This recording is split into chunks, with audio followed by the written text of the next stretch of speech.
మరణం వెనక దాగి ఉన్న మరో ప్రపంచం అనే ఒక సంచలనాత్మక అంశంతో మేము ముందుకు రావడానికి గల కారణం, దేవుడు బైబిలును రాయించిన మహాజ్ఞానం మా ప్రాంతంలో, మేము ఉంటున్న ప్రాంతంలో కొద్దిమందికైనా పంచాలి అన్న ఆశతో వేల రూపాయల ఖర్చుతో కార్యక్రమాన్ని ఏర్పాటు చేయడం జరిగింది. దేవుడు రాయించిన బైబిలు 66 పుస్తకాలు, మహాజ్ఞాన గ్రంథం మానవుడి చేతుల్లో దేవుడు పెట్టింది. దాన్ని ధ్యానించి ఆ బైబిలులో ఉన్న వాస్తవాలు గ్రహించి బైబిలును హత్తుకుని అందులో రాయబడిన వాక్యం ద్వారా బ్రతికి తనను ఎవరైతే పుట్టించారో, తనను ఎవరైతే ఈ లోకానికి పంపించారో, తన కన్నా తన తండ్రిని వాక్యం ద్వారా చేరుకోవాలి అన్న ఆశతో దేవుడు 66 పుస్తకాల మహాజ్ఞాన గ్రంథాన్ని రాయించాడు. కానీ ఈరోజు వాక్యం బైబిలు ఒక అర్థం కాని పుస్తకంగా మారింది, మత పుస్తకంగా మారింది. విదేశాల దేవుడు రాయించిన మాటలుగా బైబిలుకు ముద్ర వేసేశారు. కానీ బైబిలు మానవ జీవితానికి ఎంత అవసరమో, మనిషి బ్రతుకు గురించి ఎంత గొప్పగా మాట్లాడుతుందో ఈరోజు మీరు విని ఆశ్చర్యపోతారు. దేవుని పిల్లలారా, బైబిలు మతము అనుకున్నారు చాలామంది. కాదు, మనిషి యొక్క బ్రతుకు పుస్తకం అని ఈరోజు మీ మధ్యలో అది నిరూపించబడుతుంది. కారణం, మతం లేదు బైబిల్లో, మనిషి బ్రతుకుంది. మనిషిని ఎవరు పుట్టించారో బైబిల్లో ఉంది, మనిషి ఎప్పుడు పుట్టాడో బైబిల్లో ఉంది, ఈ మనుషులందరూ ఎందుకు విస్తరిస్తున్నారో బైబిల్లో ఉంది, మానవుడు 60-70 ఏళ్ళు మాత్రమే భూమి మీద ఎందుకు బ్రతుకుతున్నాడో బైబిల్లో ఉంది, మానవుడికి మరణం ఎందుకు వచ్చిందో బైబిల్లో ఉంది. ఈరోజు మనం ఆలోచిస్తున్న సంగతి, మరణం తర్వాత మానవుడు ఏమవుతున్నాడో బైబిల్లో ఉంది. ఇన్ని మాటలున్న పుస్తకం మన బ్రతుకంతా అందులోనే ఉంటే మత పుస్తకం అవుతుందా, మన బ్రతుకు పుస్తకం అవుతుందా? బైబిల్ మీరు ఆలోచించండి. మన జన్మకు సంబంధించినవి, మన బ్రతుకుకు సంబంధించినవి, మన మరణానికి సంబంధించినవి అన్ని సంగతులు మనకు అర్థమయ్యేటట్టుగా చెప్పే పుస్తకము మత పుస్తకమా, మనిషి బ్రతుకు పుస్తకమా? మీరు ఆలోచించండి. దేవుని పిల్లలారా, ఈరోజండి మీరు జాగ్రత్తగా వినాలి. అంశం పేరు మరలా చెప్తున్నాను, మరలా జ్ఞాపకం చేస్తున్నాను. మరణం వెనక దాగి ఉన్న మరో ప్రపంచం అని టైటిల్ వేశాం. మరణం వెనక దాగి ఉన్న మరో ప్రపంచం అనగా, భూమి మీద మనిషి జన్మ పేరుతో ఈ లోకానికి వచ్చాడు. 60-70 ఏళ్ళు ఈ లోకంలో బ్రతుకుతున్నాడు. ఈ 60-70 ఏళ్లలో ఉద్యోగం అన్నాడు, చదువు అన్నాడు, వ్యాపారాలు అన్నాడు, ఆస్తులు అన్నాడు, సంపదలు అన్నాడు, తినాలి అన్నాడు, త్రాగాలి అన్నాడు, సంతోషించాలి అన్నాడు, బంధువులు అన్నాడు, చుట్టాలు అన్నాడు, పార్టీలు అన్నాడు, పెళ్ళిళ్ళు అన్నాడు, విందులు అన్నాడు, వినోదాలు అన్నాడు, సుఖాలు అన్నాడు, సంతోషాలు అన్నాడు. ఇవన్నీ 60-70 ఏళ్లలో అనుభవించి మరణం తర్వాత మట్టిలో కలిసిపోయాడు. ఇంకేముందండి, ఇదే కదా మనిషి జీవితం అని అందరూ భ్రమపడి మరణం తర్వాత రాబోయే బ్రతుకు గురించి దేవుడు బైబిల్లో రాయించిన వాస్తవాలు నేర్చుకోవడానికి, చదువుకోవడానికి, వినడానికి, ఒకవేళ విన్నా నమ్మి బ్రతకటానికి మనిషి ఈరోజు ఇష్టపడటం లేదు.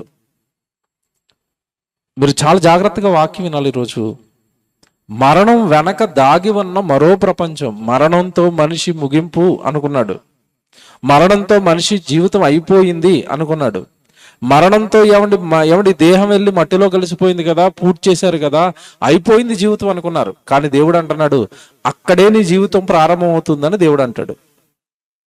అయిపోయిందని నువ్వు అనుకున్నావు, అయిపోయిందని మానవ జ్ఞానం భ్రమపడింది. బైబిల్ అనగా ఏంటనుకుంటున్నారండి? చాలా జాగ్రత్తగా వినండి. బైబిలు అనగానే మానవ అజ్ఞానపు కోటలని కూలగొట్టే పుస్తకం. మానవులు అజ్ఞానంతో కోటలు కట్టారు.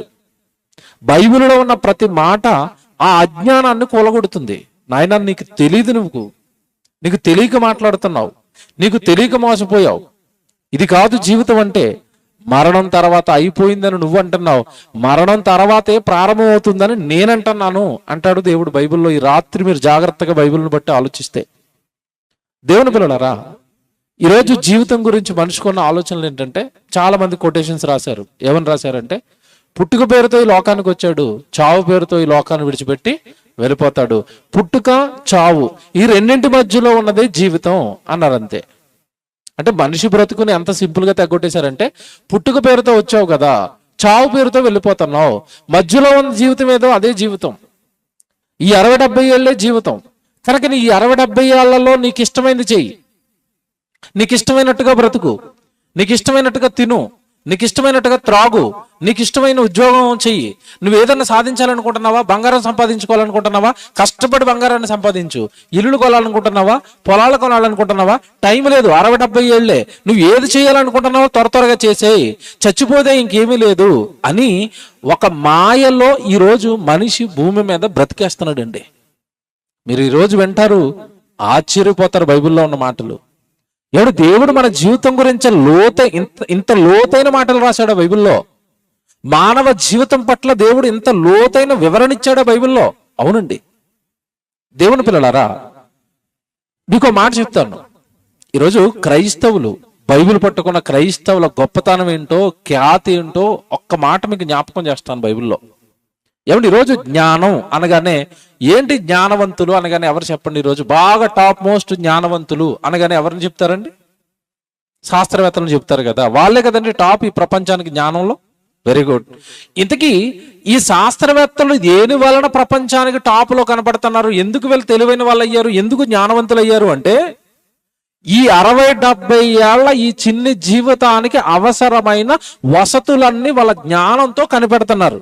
ఉదాహరణకి, ఒకప్పుడు మనిషి నడుచుకుని వెళ్ళాడు, తర్వాత జంతువులను ఉపయోగించాడు ప్రయాణానికి, ఆ తర్వాత సైకిల్ అన్నాడు, ఆ తర్వాత మోటార్ సైకిల్ అన్నాడు, ఆ తర్వాత కారు వచ్చింది, విమానం వచ్చింది, ఇప్పుడు గాల్లో ఎగురుతున్నాడు. ఇవన్నీ ఎవరు అందిస్తున్నారు మానవుడికి అంటే, ఇదిగో వెనకాల కష్టపడి శాస్త్రవేత్తలు ప్రయోగాలు చేసి ఇదిగో మానవుడికి సౌలభ్యాలు అందిస్తున్నారు గనుక వాళ్ళు జ్ఞానవంతులు, జ్ఞానులు అన్నారు. బాగా వినాలి మీరు, చాలా జాగ్రత్తగా వినాలి. ఫ్రిడ్జ్ కనిపెట్టాడు, టీవీ కనిపెట్టాడు, సెల్ ఫోన్ కనిపెట్టాడు, మనం తింటున్నవన్నీ కనిపెట్టారు, వాళ్ళు చాలా జ్ఞానులండి అంటున్నారు. అంటే 60-70 ఏళ్ల ఈ జీవితాన్ని ఎలా సుఖవంతంగా జీవించాలో మనిషికి నేర్పుతున్నవాడు జ్ఞాని అంటుంది ఈ లోకం. ఇప్పుడు నేను మాట్లాడతాను, 60-70 ఏళ్ల ఈ చిన్న జీవితం గురించి మాట్లాడేవాడు జ్ఞానైతే, 60-70 ఏళ్ల ఈ చిన్న జీవితంలో ఎలా బ్రతకాలో బ్రతుకును ఏమంటే ఉద్దేశించి బ్రతుకుకు సంబంధించిన వసతులు కల్పించేవాడు జ్ఞానైతే, మరణం తర్వాత సంగతులు చెప్పేవాడు ఇంకెంత జ్ఞాని.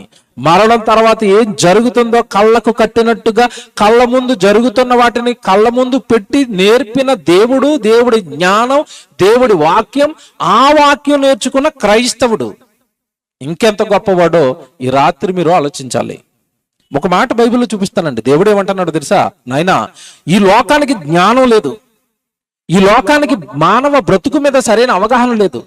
ఎవరు పుట్టించారో తెలీదు, ఎందుకు పుట్టించారో తెలీదు, ఎలా బ్రతకాలో తెలీదు.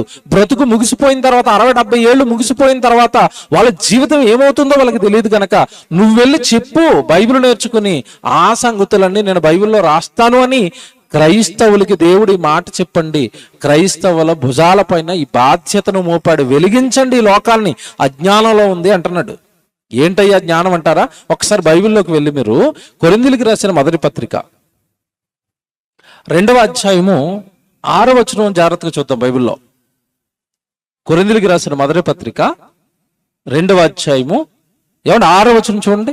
కొరింథీయులకు రాసిన మొదటి పత్రిక 2వ అధ్యాయము 6వ వచనంలో తొలి శతాబ్దంలో పౌలు గారు అంటున్నారు, పరిపూర్ణులైన వారి మధ్య జ్ఞానమును బోధించుచున్నాము. ఆ మాట చూడండి ఎలా ఉందో.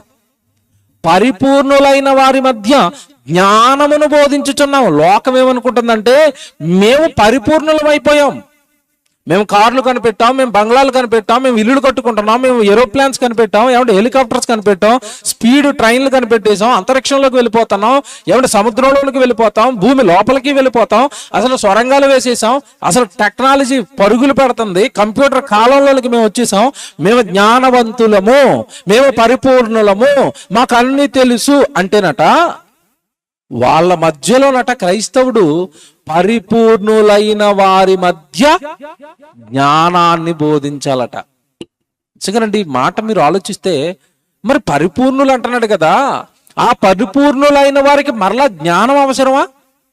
అవసరం.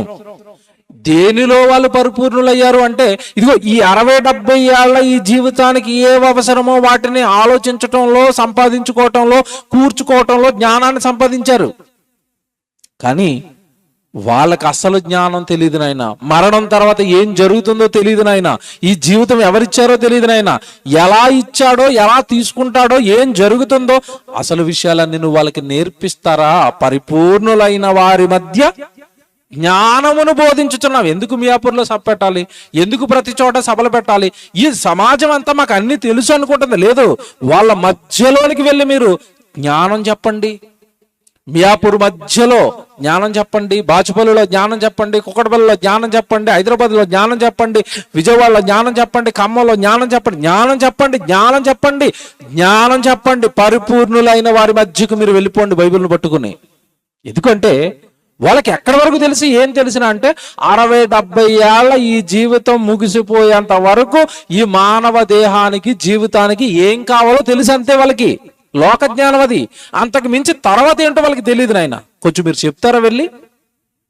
ఇప్పుడు చూడండి కింద ఎంత మంచి మాట మాట్లాడతాడు అంటే, పరిపూర్ణులైన వారి మధ్య జ్ఞానమును బోధించుచున్నాము, అది ఈ లోక జ్ఞానము కాదు అనేసాడు. చూడండి ఎంత బాగా చెప్పాడు. చూడండి, అది ఈ లోక జ్ఞానం కాదు. లోక జ్ఞానం ఏంటి? శాస్త్రవేత్తలు, పండితులు, ఏమండి మేధావులు, ఏమండి సంఘ సంస్కర్తలు, ఈ లోకంలో ఉన్న ఈ 60-70 ఏళ్ల ఈ జీవితాన్ని సంస్కరించడానికో, బాగు చేయడానికో, లేదంటే ఏవో బ్రతకడానికో ఏవేవో చెప్పారు. లోక జ్ఞానం చెప్పారు. లోక జ్ఞానం, మట్టి జ్ఞానం, మట్టి మెదడులో పుట్టిన జ్ఞానం చెప్పారు. చావు తర్వాత ఏం జరుగుతుందో ఎవరికి తెలియదు నాయన. చావు తర్వాత ఏమైపోతున్నాడో మనిషి తెలియదు నాయన. చావు తర్వాత ఎంతటి భయంకరమైన పరిస్థితులు ఉన్నాయో తెలియదు నాయన. చావు తర్వాత జీవితం ఎంత తీవ్రమైన కష్టాలలోనికి వెళ్ళిపోతుందో మనిషికి తెలియదు నాయన. నువ్వు చెబుతావా? లోక జ్ఞానంలో ఉండిపోయిన వాడికి నా జ్ఞానం, మానవ జ్ఞానం కాదు, దైవ జ్ఞానం నేర్పిస్తావా అంటున్నాడు. ఆ కింద మాట చూడండి, అది ఈ లోకాధికారుల జ్ఞానము కాదు గాని దేవుడు జ్ఞానము మర్మమైనట్టుగా బోధించుచున్నాము. ఈ జ్ఞానము మరుగై ఉండెను, జగదోత్పత్తికి ముందుగానే దీనిని దేవుడు మన మహిమ నిమిత్తము నియమించాడట. నా పిల్లలు నా జ్ఞానం చెప్పి లోకంలో మహిమ పరచబడాలి. చూసారండి దేవుడు ఎంత గొప్పడో. నాకు మహిమ రావాలి అంటం లేదు. నా పిల్లలు గనక నా వాక్యం చెప్తే నా వాక్యం ద్వారా మీరు మహిమపరచబడాలి. అబ్బా భలే చెప్పారండి దేవుడి మాటలో. ఎలా తెలుసండి ఇవన్నీ వాళ్ళకి? దేవుడి పిల్లలు అంటండి వాళ్ళు యేసు ప్రభుని నమ్మారంటండి. వాళ్ళ చేతుల్లో బైబిల్ ఉందంటండి. బైబిల్లో వాళ్ళ తండ్రి, వాళ్ళ దేవుడి జ్ఞానాన్ని వాళ్ళకి నేర్పాడంటండి. ఎంత బాగా వాళ్ళు మాట్లాడుతున్నారండి. చూసారండి, మనకి కూడా మహిమట. ఏంటంటే ఆ పదం నన్ను చాలా ఆశ్చర్యపరిచిందండి. దేవుడు ఎంత మంచోడు చూడండి. మన మహిమ నిమిత్తము దేవుడు తన జ్ఞానాన్ని మన చేతుల్లో పెట్టాడంట. అంటే అర్థం ఏంటంటే, నువ్వు బైబిల్ బాగా నేర్చుకొని ఈ లోకంలోకి వెళ్ళి మాట్లాడితే ఈ సమాజం విస్తుపోతుంది నీ మాటలకి. ఈ సమాజం ఆశ్చర్యపోతుంది నీ మాటలకి. ఏంటంటే ఇలాంటి మాటల బైబిల్లో? అవునండి.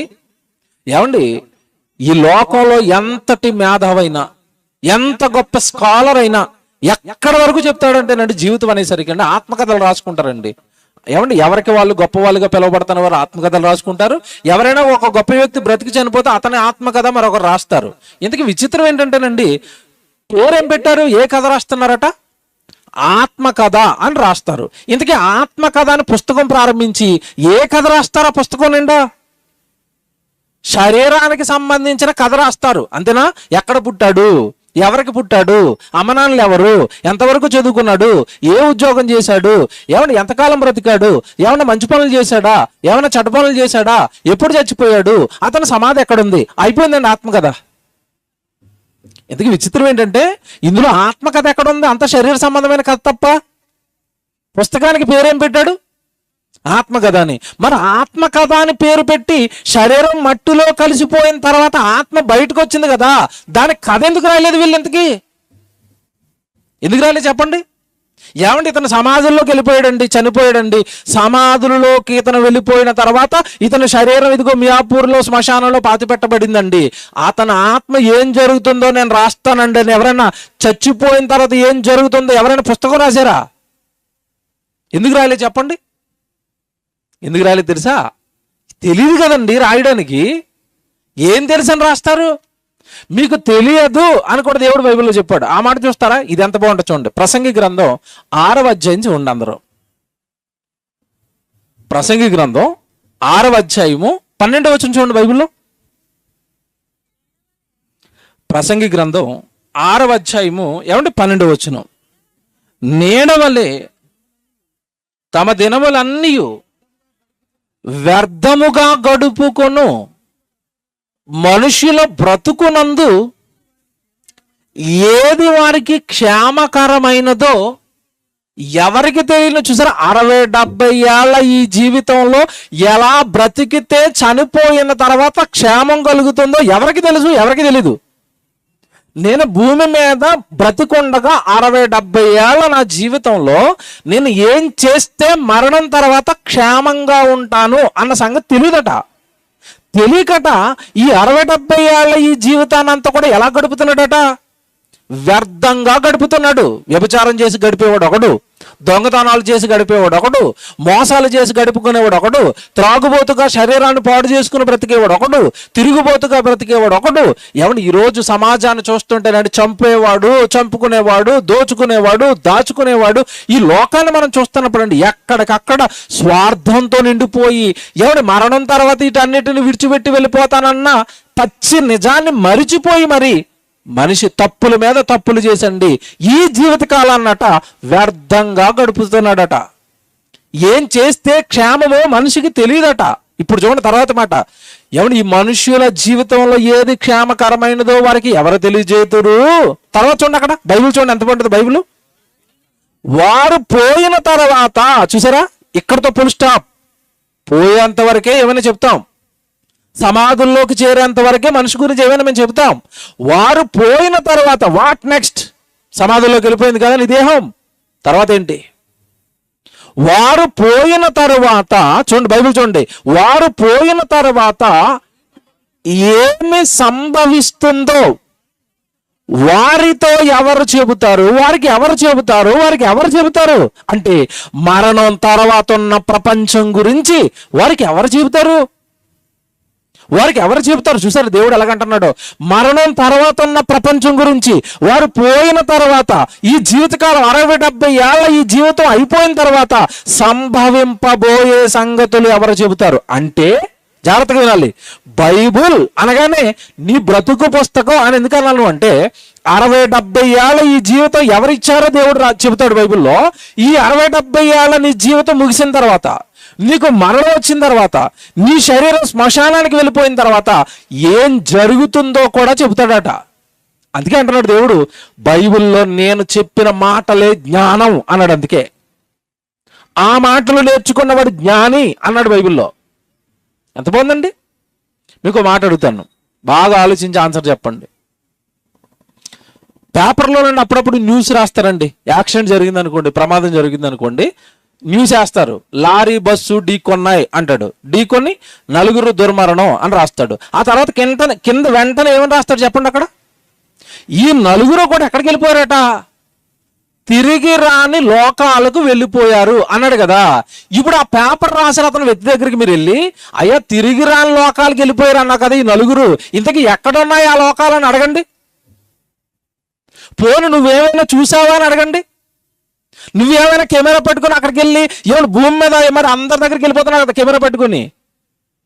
చివరికి మంత్రులను వదలరు, అధికారులను వదలరు, ఎవరిని వదలరు, అందరి దగ్గరికి కెమెరా పట్టుకుని వెళ్ళిపోయి ఆ ఫోటోలు తీసేస్తావు, ఆ వీడియోలు రికార్డ్ చేసేస్తావు, ప్రజల ముందు పెట్టేస్తావు కదా. చచ్చిపోయిన తర్వాత ఈ 4 ఎక్కడికి వెళ్ళారో నువ్వు చూసి రాసావా నీ పేపర్లో అని అడగండి. ఆన్సర్ ఉందా? ఆన్సర్ ఉందా?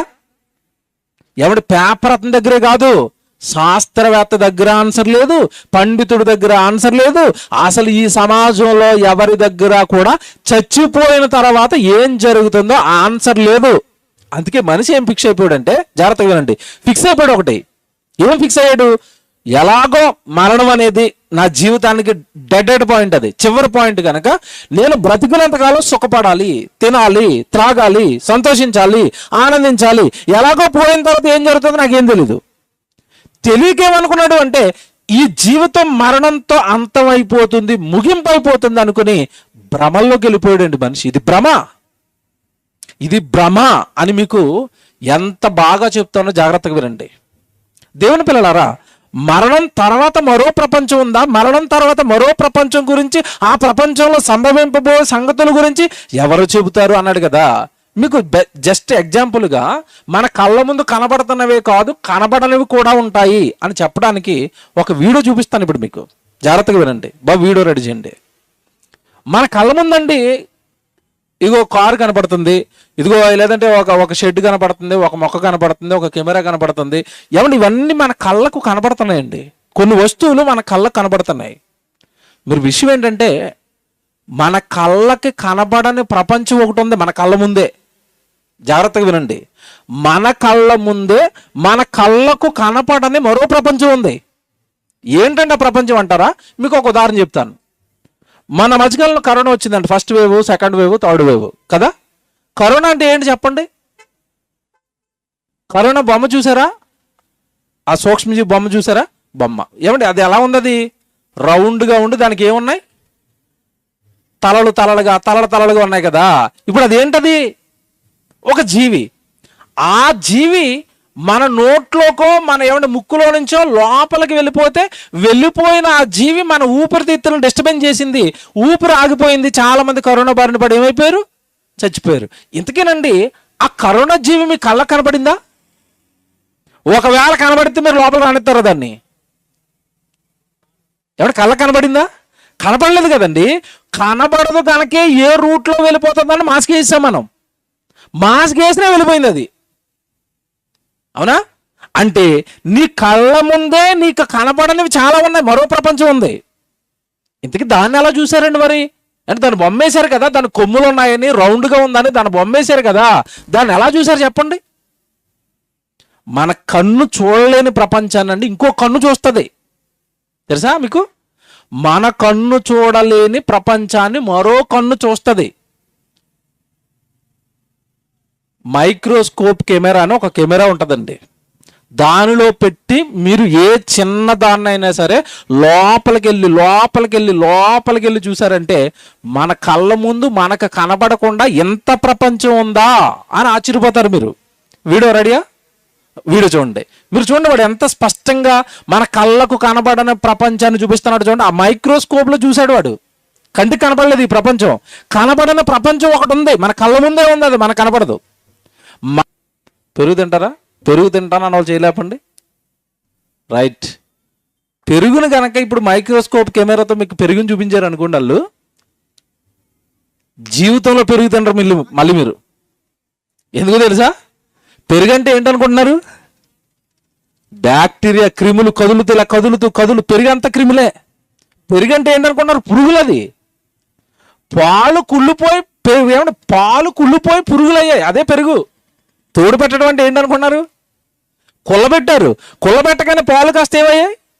పురుగులు అయ్యాయి. ఆ పురుగులే పెరుగు. కాకపోతే మంచి పురుగులు అవి, మీ శరీరానికి మంచి చేసే పురుగులు అవి. పురుగుల్లో 2 రకాలు ఉంటాయి, జీవుల్లో 2 రకాలు ఉంటాయి. సూక్ష్మజీవుల్లో బ్యాక్టీరియా ఏమన్నా మీకు చెడు చేసేదే ఉంటుంది, మీకు మంచి చేసేదే ఉంటుంది. కాకపోతే ఈ పెరుగులో ఉన్న పురుగులు ఏంటంటే మీ శరీరానికి మంచి చేసే పురుగులు అవి. ఇది ఎందుకు జ్ఞాపకం చేశాను ఇప్పుడు అంటే మన కళ్ళ ముందు ఉన్నవే మనకు కనపడటం లేదు సరిగా. పెరుగులో పురుగులు ఉన్నాయని ఇప్పుడు కనపడ్డా మీకు? కనపడ్డాయా? కనబడితే మీరు తింటారా? తినరండి. విచిత్రం ఏంటనుకున్నారు? షుగర్ని చూపించారనుకోండి ఒకసారి, అందులో పంచదార జీవితంలో ముట్టుకోరు మీరు. మళ్ళీ పంచదార పలుకండి, మనకు చూడగానే ఏదో అలా కనపడుతుంది, కానీ ఆ కెమెరాలో చూడగానే ఇంత కనపడుతుందండి ఆ పలుకు. ఇంత పలుకున్న పంచదార చుట్టూ తెలియని ఒక చిన్న జీవులు తిరుగుతూ ఉంటాయి. అవి క్రిములే, తీపికి. మనం తింటున్న, అందుకే మనకి ఎందుకు వస్తాయి రోగాలంటే మనకి ఏంటనుకుంటున్నారు? మనకు వచ్చే రోగాలు ఏంటంటే ఈ పురుగులు, ఈ క్రిములు అన్నీ మన శరీరంలోకి వెళ్ళిపోయి జ్వరం వస్తుంది. అదే రోగం. జ్వరం అనగానే ఏమీ లేదు, లోపలికి క్రిములు వచ్చేసేనాయన, నేను దాంతో ఫైట్ చేస్తానని, అందుకే నీకు బాడీకి హీట్ వచ్చింది. జ్వరం రోగం అనుకున్నారేమో ఇంతకాలం. కాదు, లక్షణం. ఈ క్రిములు ఎక్కువైపోతే మీ లోపల ఉన్న యాంటీబాడీ యాంటీబయాటిక్స్ దాంతో ఫైట్ చేస్తున్నాయి. ఫైట్ జరుగుతుంది అనుకోండి, అక్కడ ఏమొస్తుంది? వేడొచ్చింది, అదే జ్వరం. అప్పుడు ఏం చేయాలంటే వేడి తగ్గడానికి పారాసిటమాల్, ఆ క్రిములు చచ్చిపోవడానికి యాంటీబయాటిక్, ఈ రెండు వేస్తే జ్వరం తగ్గుతుంది అనమాట. ఆ క్రిములు చేస్తాయి అప్పుడు. అంటే మన కళ్ళ ముందే ఇంత ప్రపంచం మీ కళ్ళ ముందు ఉంటేనండి, చావు తర్వాత ప్రపంచం ఉండదా? మీ కళ్ళ ముందే మీకు తెలియని మరో ప్రపంచం ఉంటే, మీ కళ్ళ ముందే మీకు కనబడని మరో ప్రపంచం ఉంటే, చచ్చిపోయిన తర్వాత ప్రపంచం లేదని, చచ్చిపోయిన తర్వాత జీవితం లేదనుకోవటం ఎంత అజ్ఞానం అండి. రెడీయా? రైట్, ప్లే చేయండి. చూడండి మీరు ఇప్పుడు చూడండి, జాగ్రత్తగా చూడాలి. పదార్థాలని, కూరగాయలని, వస్తువుని, ఇలా చాలా వాటిని చూస్తుంటాం. అవన్నీ కూడా మనకు కనిపించే ఆకారంలోనే చూస్తుంటాం. కాకపోతే అలాంటి వాటిని మైక్రోస్కోప్ లో చూస్తే ఏ విధంగా కనిపిస్తాయి అనేది చాలా మందికి తెలియదు. అలాంటివి మన రెగ్యులర్ జీవితంలో కొన్నిటిని తీసుకుని మైక్రోస్కోప్ లో పెట్టి పెద్దగా చేసి నేను మీకు చూపిస్తున్నాను. అవేంటో చూసారంటే మీరు కూడా నమ్మలేరు. కాకపోతే ఇప్పుడు మీరు చూసేదే నిజం. అదే మన శరీరం పైన, మన చుట్టూ ఉండే వాతావరణంలో మనం తినేవి కూడా అవే. అవేంటి చూద్దామా?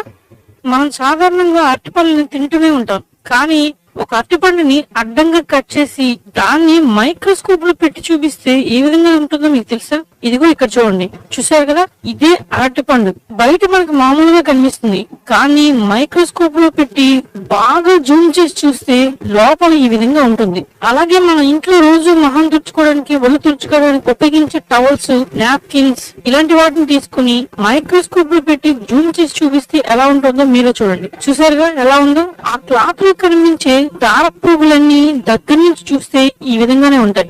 మగవాళ్ళు ఎక్కువగా గడ్డం గీసుకుంటూ ఉంటారు, కానీ ఆ గడ్డం గీసుకున్న తర్వాత ఆ కట్ చేసిన వెంట్రుకలు మైక్రోస్కోప్ లో పెట్టి కొన్ని 100% వరకు జూమ్ చేసి చూస్తే ఎలా ఉంటుందో మీరే చూడండి. చూస్తున్నారు కదా, ఇదేదో వుడ్ని కట్ చేసిన సగం పీస్ లో ఉంది కదా, కానీ ఇవే ఇప్పుడు మీ గడ్డంలో పెరుగుతున్న వెంట్రుకలు. వీటిని అడ్డంగా కట్ చేస్తే ఇదే విధంగా ఉంటుంది. అలాగే మనలో చాలా మంది ఎక్కువగా ఏవైనా డాక్యుమెంట్స్ గానీ, పేపర్ ని గానీ ఆఫీస్ లో స్టాప్లర్ తో పిన్ చేస్తూ ఉంటారు. ఆ విధంగా పిన్ గుచ్చుకున్న తర్వాత పేపర్ ఏ విధంగా స్ప్లిట్ అవుతుందో ఇవన్నీ మీకు చూడాలనుందా? ఓకే, ఇప్పుడు చూడండి. చూస్తున్నారు కదా, ఫ్లాట్ గా ఉండేదంతా మీకు రెగ్యులర్ గా కనిపిస్తున్న పేపర్. దాంట్లో ఇక్కడ మీకు రాడ్ లాగా ఏదైతే గుచ్చుకొని కనిపిస్తుందో ఆ రాడే మీ స్టాప్లర్. చూసారుగా, మనం రెగ్యులర్ గా చూసేవి మైక్రోస్కోప్ లో బాగా జూమ్ చేసి చూస్తే నమ్మలేనట్టు ఉన్నాయి కదా. మనలో చాలా మందికి దెబ్బలు తగిలి ఉంటాయి. అలాంటప్పుడు స్కిన్ చిట్లిపోతే డాక్టర్లు సూది దారంతో కొడుతూ ఉంటారు. ఆ విధంగా ఎవరికైతే దెబ్బలు తగిలాయో డాక్టర్ సూది దారంతో కుట్టిన తర్వాత ఆ స్కిన్ పైన దెబ్బ మారినంత వరకు కుట్లు మనకి కనిపిస్తూనే ఉంటాయి. ఆ విధంగా కుట్లు వేసిన ఆ భాగాన్ని తీసుకుని మైక్రోస్కోప్ లో జూమ్ చేసి చూస్తే ఎలా ఉందో మీరు ఎప్పుడైనా ఆలోచించారా? చూస్తున్నారు కదా, ఈ తెల్లని పోగుల్లో ఉంది కదా, ఇదే మీకు కుట్లు వేసిన దారం. ఆ కింద రెడ్ గా ఉన్నది స్కిన్. చూసారు కదా, మీరే నమ్మలేకపోతున్నారు. మనం చిన్నప్పటి నుంచి కూడా బాల్ పెన్స్ ని వాడుతుంటాం. అందరికి బాల్ పెన్స్ అంటే చాలా ఇష్టం కూడా. కొంతమంది కొన్ని వేల వరకు బాల్ పెన్స్ ని హాబీగా కలెక్ట్ చేస్తూ ఉంటారు. అలాంటి ఒక బాల్ పెన్ తీసుకుని ఆ బాల్ పెన్ యొక్క పాయింట్ ని మైక్రోస్కోప్ లో పెట్టి బాగా జూమ్ చేస్తే ఏ విధంగా ఉందో మీరే చూడండి. చూసారుగా, ఇక్కడ కింద రౌండ్ లో ఉండే ఆ బాల్ పెన్ పాయింట్ లో చివరగా కనిపించే పాయింట్. ఈ రౌండ్ పాయింట్ నుంచి ఆ బాల్ పెన్ లో ఉన్న ఇంక్ అంతా బయటికి వస్తుంది. మనం ఇంట్లో ఏవైనా ఐటమ్స్ తిన్నప్పుడు కానీ, రెస్టారెంట్ లో తింటున్నప్పుడు కానీ అక్కడ చిన్న డబ్బాలో బ్లాక్ పెప్పర్ పెడతారు. ఇలాంటి బ్లాక్ పెప్పర్ ని కూడా తీసుకుని మైక్రోస్కోప్ లో కొన్ని 100% వరకు జూమ్ చేస్తే ఏ విధంగా ఉంటుందో మీరే చూడండి. చూస్తున్నారు కదా, ఇదే బ్లాక్ పెప్పర్. మనకి ఎప్పుడైనా హెల్త్ బాగోకపోతే చాలా మందికి డాక్టర్లు బ్లడ్ ని తీసి టెస్ట్ చేస్తుంటారు. అలాగే మనకి ఏవైనా ఇన్సిడెంట్స్ జరిగినప్పుడు కోసుకుపోయి బ్లడ్ వస్తుంది. ఆ బ్లడ్ ని మనం చూస్తే లిక్విడ్ రూప్ లో ఉంటుంది, కానీ ఆ బ్లడ్ ని తీసుకుని మైక్రోస్కోప్ లో పెట్టి కొన్ని 100% వరకు జూమ్ చేస్తే ఆ బ్లడ్ సెల్స్ ఎలా ఉంటాయో మీరే చూడండి.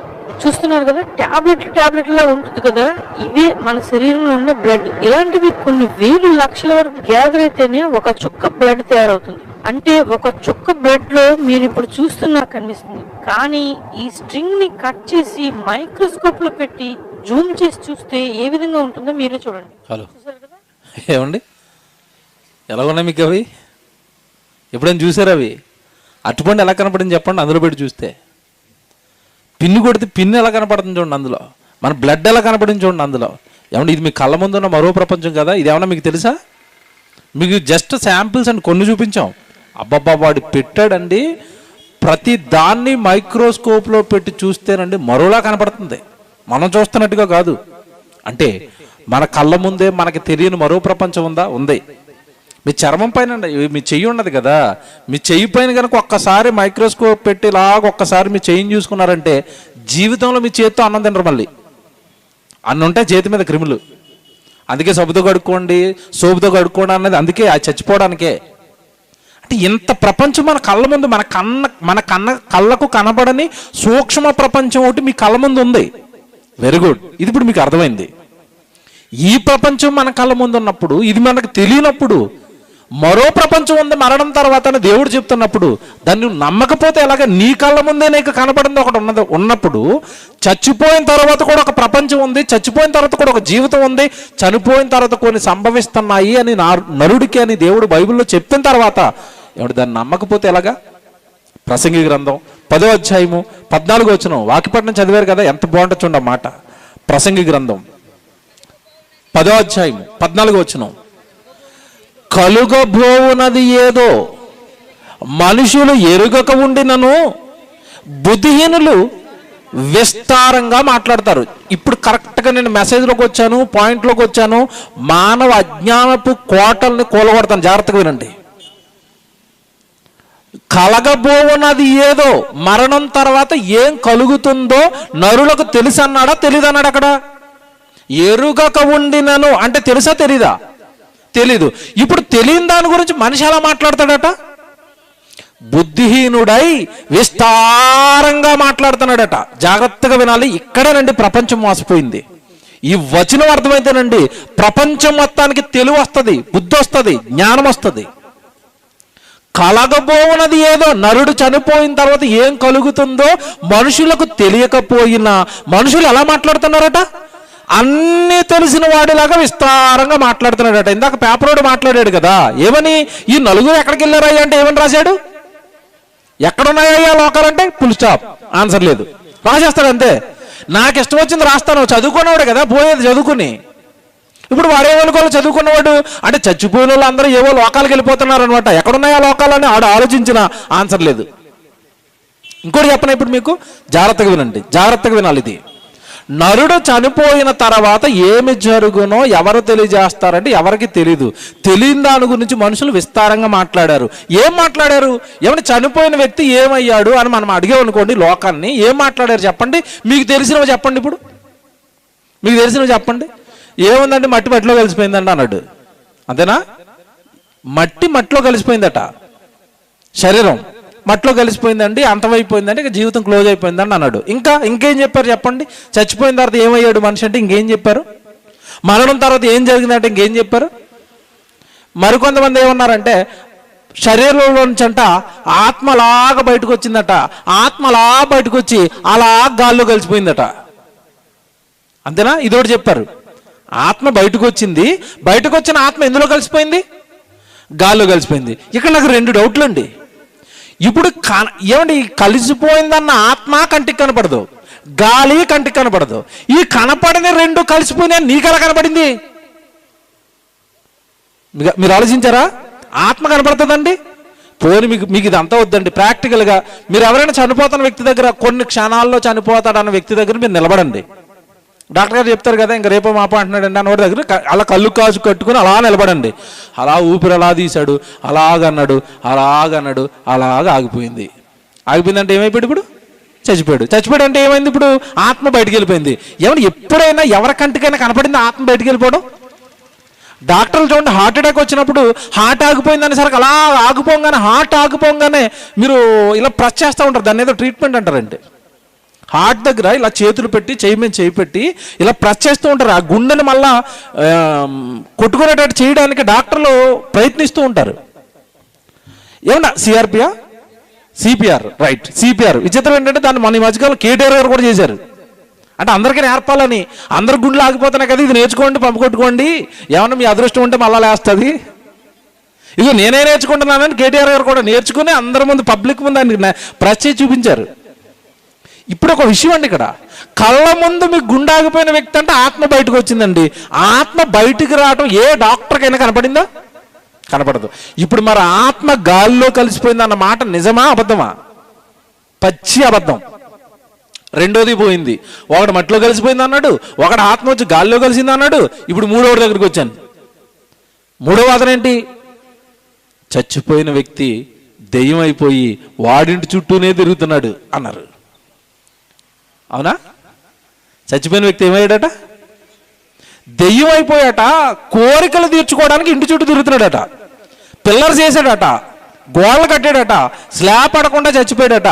ఆ స్లాబ్ వేయడానికి ఆ గోడల చుట్టూ తిరుగుతున్నాడట. ఇది చెప్పలేదండి కథలు మనకి. మీకు మాట్లాడుతాను ఇక్కడ, మీకు ఎంత నవ్వేస్తుందండి. ఇప్పుడు దెయ్యం అవుతారు అని చెప్పారండి. దెయ్యం అవుతారని ఎవరు దెయ్యాలు అవుతారని చెప్పారు ఇంతకాలం మనకండి? దెయ్యం అనగానే ఎవరిని చూపించారు? స్త్రీలనే చూపించారు. దెయ్యం స్త్రీలే అవుతారట. వాళ్ళు కూడా తెల్ల చీరలే కట్టుకుంటారట, యూనిఫామ్. ఎందుకో మరి ఈ స్త్రీల సమాజం వాళ్ళు ఎప్పుడు ధారణ చేయలేదండి ఆ సినిమా వాళ్ళ ముందు. మమ్మల్ని ఎందుకురా దెయ్యం చేసేవని మా మనోభావాలు దెబ్బతీశారని ఒక్కడెళ్ళి ధారణ చేశారండి సినిమా వాళ్ళ దగ్గర. ఎరా ఆడవాళ్ళే దెయ్యాలను ఎందుకు చేస్తున్నారా? నువ్వు మగవాడు కదా, నువ్వు దెయ్యం అవ్వా అని అడిగారు? ఒక్కడైనా అడగరు. వీళ్ళందరికీ పితామహుడండి విఠలాచార్య. వాడు చెప్పాడండి చచ్చిపోయినాడు, ఇదిగో మోహినీదేవి అయిపోయాడని, జగన్మోహినీదేవి అయిపోయిందని. ఆడు మొదలెట్టాడు దెయ్యాలు కదా. అక్కడ నుంచి ఈ రోజున రామ్ గోపాల్ వర్మ వరకు ఏమంటే ఈ దెయ్యాన్ని దృశ్యరూపకంగా చూపించి దెయ్యం అనగానే తెల్లబట్టలు వేసుకుంటుందని అందరి మనసులో పెట్టేశారు. అందుకే అర్ధరాత్రి నడుచుకుంటూ వెళ్తున్నప్పుడు ఎక్కడ తెల్లగా కనబడింది అనుకోండి, వెనక పరిగెడతాడు వీడు. ఎందుకు? దెయ్యం అనగానే తెల్లగా ఉంటుంది. నల్ల చీర కట్టుకోదా? ఎర్ర చీర కట్టుకోదా? బ్లూ చీర కట్టుకోదా? సినిమాల్లో చూసి చూసి చూసి చూసి అండి చీకట్లో ఏ తెల్ల కనబడా దెయ్యం. ఇక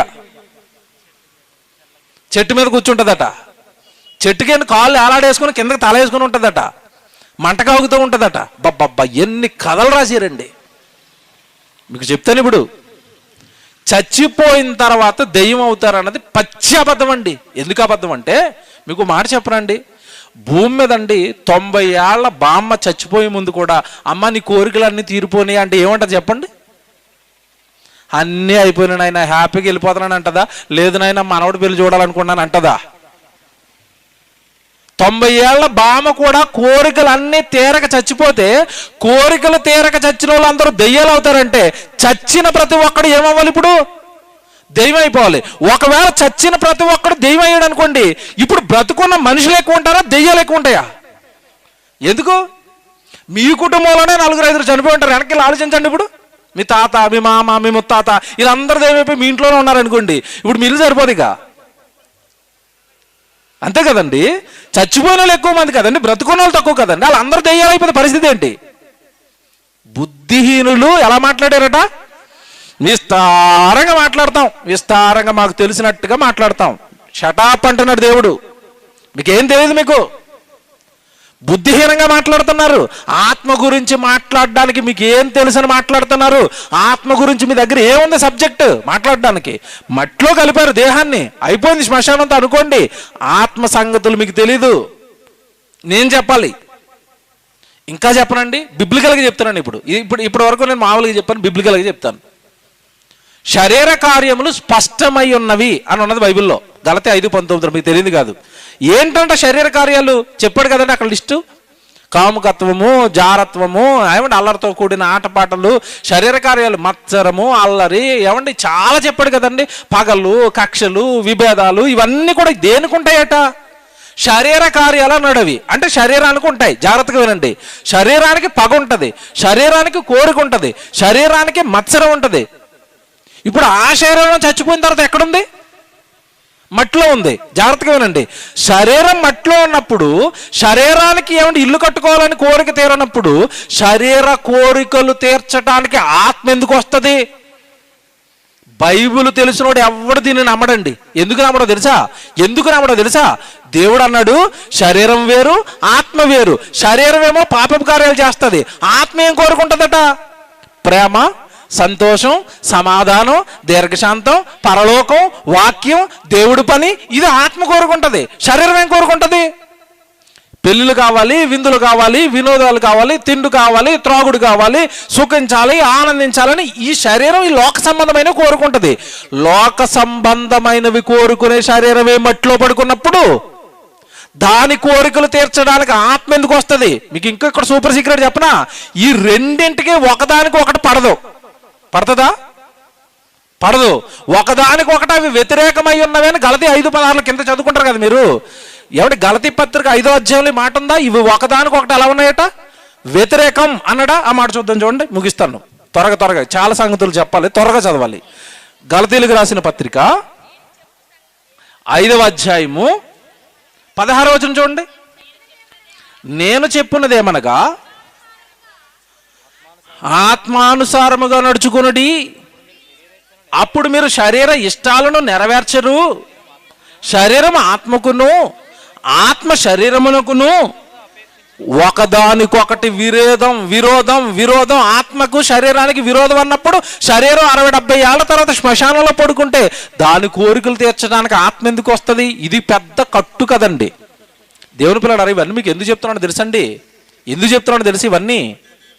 మరణం తర్వాత ఉన్న ప్రపంచం ఏంటో తెలియకుండా సైతాను కట్టిన కోటలు ఇవన్నీ, అబద్ధాలు ఇవన్నీ. దీనే మనం నమ్ముతున్నాం, ఇదే నిజం అనుకుంటున్నాం.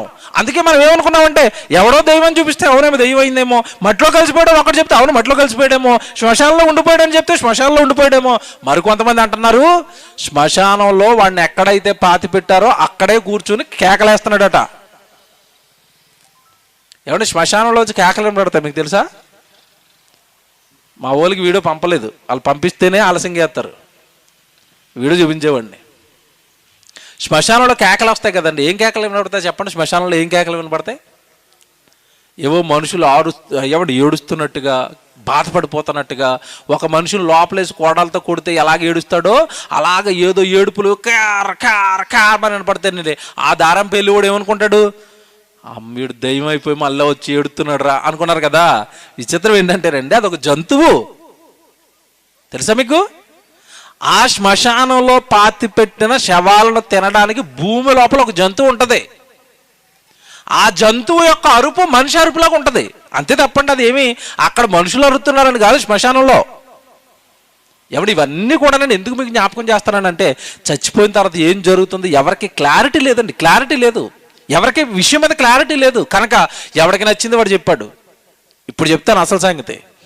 మరణం తర్వాత సంగతులు నాయన నేనే మీకు చెప్పాలి. మరణం తర్వాత చాలా కథ ఉంది, మరణం తర్వాత చాలా జరుగుతున్నాయి, మరణం తర్వాత చాలా పెద్ద జీవితం ఉంది. దేవుడు బైబిల్లో ఎంత గొప్పగా రాయించాడో ఒక మాట మీకు జ్ఞాపకం చేస్తాను. మీ అందరికీ తెలిసిందే, లూకాసు వార్తలో యేసుక్రీస్తుల వారిని సిలువేస్తున్నారు. జాగ్రత్తగా వినండి. యేసు ప్రభుని సిలువేసేటప్పుడు యేసు ప్రభు లెఫ్ట్లో ఒక దొంగ, రైట్లో ఒక దొంగ ఉన్నాడు. మీకు తెలుసు కదా, ఎడం పక్క ఒక దొంగ, కుడి పక్క ఒక దొంగ. ఏమంటే వీళ్ళిద్దరు దొంగలు ఏం మాట్లాడుకుంటున్నారో మీకు తెలియదు కదా. అందులో ఒక దొంగ ఏమన్నాడు, ఇంకో దొంగ ఏమన్నాడు, ఏమంటే ఇదంతా మీరు చదివి ఉంటారు అని నేను అనుకుంటున్నాను. ఇద్దరు దొంగలు వేశారు. ఎవడు మొదటి దొంగ ఏంటంటే వాడు మొత్తం మీద యేసు ప్రభు వల్ల రక్షణ పొందాలనుకున్నాడు. బాబా మమ్మల్ని తప్పించేయి, మా ప్రాణాలను కాపాడని ఒక దొంగ అంటుంటే, మరో దొంగ అంటున్నాడండి, ప్రభా నువ్వు బ్రతుకున్నంతకాలం నీ ప్రసంగాలు విన్నాను. నీ ప్రసంగాల్లో నాకు అర్థమైంది ఏంటంటే చచ్చిపోయిన తర్వాత జీవితం ఉందని నాకు అర్థమైపోయింది. ఎందుకంటే యేసుక్రీస్తుల వారు బ్రతుకుండగా చేసిన ప్రసంగాలలో ఎక్కువగా ఆయన మాట్లాడింది మరణం గురించేనండి.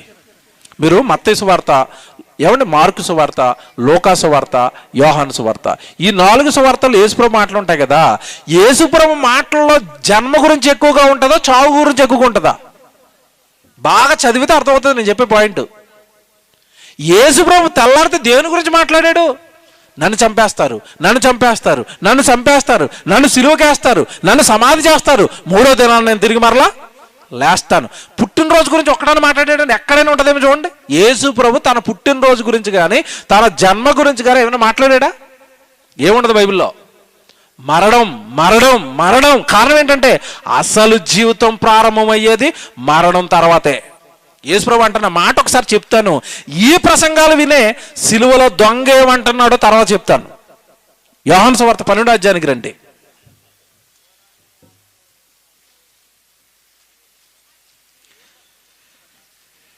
ఇరవై 23 చూద్దాం. యోహాను సువార్త 12వ అధ్యాయము 23. అందుకు యేసు వారితో ఇట్లనెను, అందరు చూస్తున్నారండి. యోహాను సువార్త 12వ అధ్యాయము 23 చదువుతున్నారు. ఏం జరిగింది ఇక్కడ సందర్భం చెప్పాలి కదా ముందు.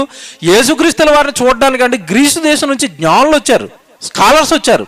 అయ్యో మీ ప్రభు గురించి మేము విన్నాము, అద్భుతాలు చేస్తున్నాడట కదా, సూచక్రియలు చేస్తున్నాడట కదా, కుంటోళ్ళకి కాళ్ళు ఇస్తున్నాడట, గుడ్డోళ్ళకి కళ్ళు ఇస్తున్నాడట, అసలు అంత గొప్పగా ఆయన గురించి ప్రచారం జరుగుతుంది, దేశం అంతా యేసు యేసు యేసు అని యేసుక్రీస్తుల వారి గురించి మాట్లాడుతున్నారు కదా, ఆయన ఒకసారి మేము చూడాలనుకుని గ్రీసు దేశం నుంచి వచ్చాము అని కొంతమంది జ్ఞానులు వచ్చారు యేసు ప్రభుని చూడడానికి.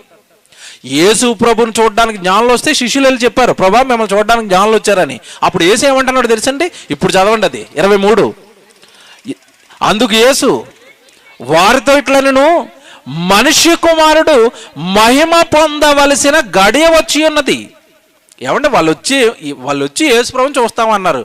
ఈయనేమంటున్నాడు దానికి, మనుష్య కుమారుడు మహిమ పొందవలసిన గడి వస్తుంది. అంటే యేసుకు మహిమ ఎప్పుడు వచ్చింది? అసలైన మహిమ చెప్పండి.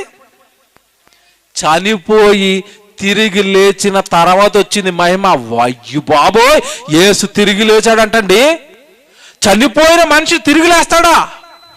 యూదులు కుట్ర చేసి, ఆ రోజున్న రోమ ప్రభుత్వం కుట్ర చేసి చంపి సమాధి చేసి, ఒకవేళ సమాధుల్లో నుంచి ఆయన ఎవరైనా ఎత్తుకుపోతారేమోనని సమాధికి కూడా కాపలా పెట్టారు, యేసు సమాధికి.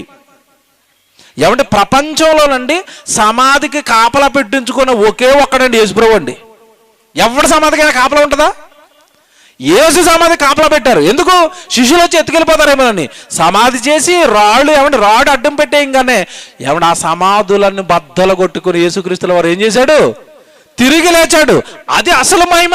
ఇప్పుడు మిమ్మల్ని అడుగుతున్నాను, నాకైనా మీకైనా మన అందరికి అసలు మహిమ ఎప్పుడో తెలుసండి?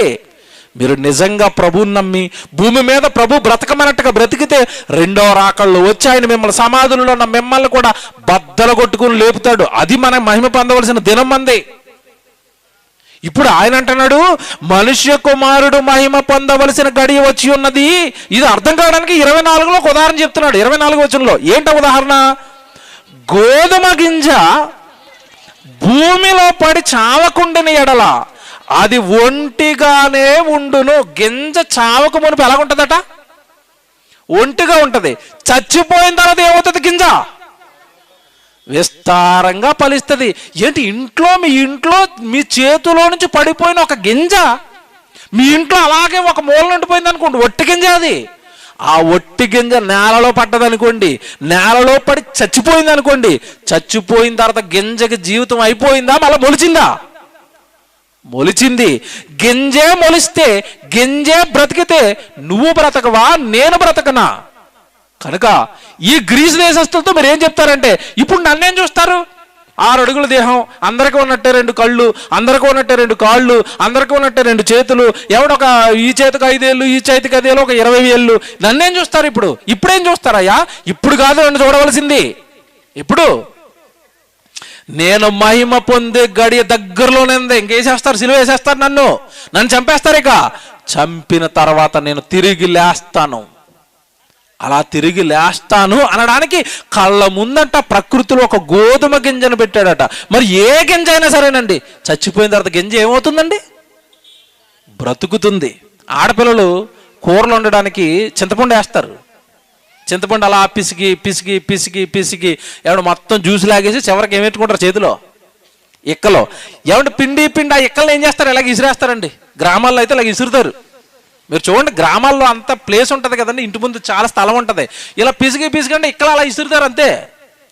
అలా ఇసరబడిన చింతపిక్కండి, అది కలర్ ఎలా ఉంటుందంటే బ్లాక్ కలర్లో ఉంటుంది, మీకు తెలియదు కాదు.